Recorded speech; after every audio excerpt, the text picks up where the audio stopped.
So here we are again, folks. A couple of years after I did the original video about energy prices here in the UK. And yet again, in April, we're going to be seeing a 6.4% rise in energy costs. I have no idea why this is happening. The usual answers you get from government is it's down to wholesale prices. Well, if that's the case, I'd like to put a challenge to our MPs and the government in general, which is, if it is based on wholesale prices, then the cost should actually be much lower now, because the cost of oil and gas on the wholesale market at the moment is now close to what it was pre-invasion of Ukraine. Gas and electricity prices here in the UK have risen, believe it or not, by nearly 68.2% in 4 years. Yeah. Now, they were rising before the invasion of Ukraine, and then shot up enormously after the invasion of Ukraine, because effectively Russian gas was then turned off to the UK market. But saying that, we didn't actually buy a whole lot of Russian gas from Russia pre-invasion of Ukraine. In fact, it accounted for less than 5% of the gas that was used here in the UK. So we bought it on the open market. I did a quick check this morning. The price of a barrel of oil is below $100 at the moment, and the price per therm of gas is now only 4% higher than it was pre-invasion of Ukraine. So it begs the question as to why they're doing all of this.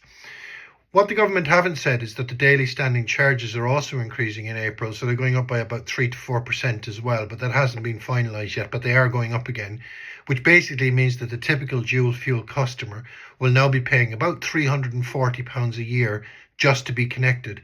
That's before you use a single unit of gas or electricity. We're also in the scenario where millions of pensioners across the UK have been told that they're no longer eligible to have their winter fuel allowance because they fall a few pounds outside of the threshold to get that winter fuel allowance in the first place.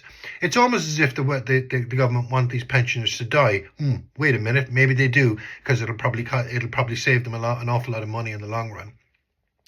This entire government is corrupt to the core. Absolutely corrupt to the core. They've been in government now for 8 months, and everything that they said pre-election, they've pretty much gone back on. Remember when Starmer said, not a penny more in council tax? My council tax is rising by 9% on the 1st of April. You remember when Starmer said, we will look after our pensioners? Well, that didn't go very far, did it? Remember when Starmer said that he was going to look after the NHS? That didn't go very far, did it? Remember when Starmer said, and Ed Miliband said, that we were going to have cheaper gas and electricity and cheaper energy all around? That hasn't happened either. It's about time we all got up off our fucking asses and got out and protest on the street. Because at the end of the day, nothing is going to change, folks, unless you actually get onto your MPs.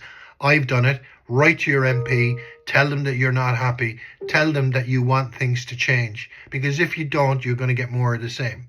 Absolutely more of the same. And if you think energy prices are expensive right now, you ain't seen nothing yet. Because come the winter of 2025, I estimate, based on some of the models that I've been looking at, we're looking at about a further 15% rise in energy costs in 2025. So folks, it's about time you got off your asses and you started speaking to your MPs and just tell them that you're not happy, because it's getting to a point in this country, folks, where people will go out in the street and it won't be pretty. I guarantee you. Anyway, have a nice day. We'll see you all later.